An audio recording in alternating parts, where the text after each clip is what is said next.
বর্তমান সময়ে laptop computer এইসব বিষয় অনেক বেশি গুরুত্বপূর্ণ। তবে আমরা যখন ল্যাপটপ কিনতে যাই সবার আগে বাজেটের কথাই আমাদের মাথায় আসে।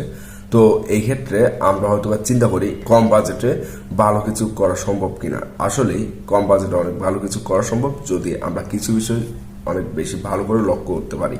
এবং এমন 5টি বিষয় নিয়ে আমি কথা বলতে চাই। প্রথমত, প্রসেসর একটা ল্যাপটপের ব্রেইন।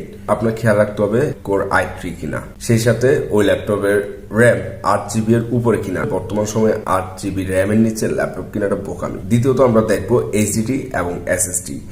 বর্তমানের ল্যাপটপগুলো এসএসডি হওয়া মাস্ট। আপনি যখন ল্যাপটপ ওপেন করবেন সেই ক্ষেত্রে খুব ইজিলি বুঝতে পারবেন এসএসডি এবং এইচডিডি এর মধ্যে পার্থক্যটা কি। এবং তৃতীয়ত যে জিনিসটা খেয়াল রাখতে হবে সেটা হচ্ছে এইচডি রেজুলেশন।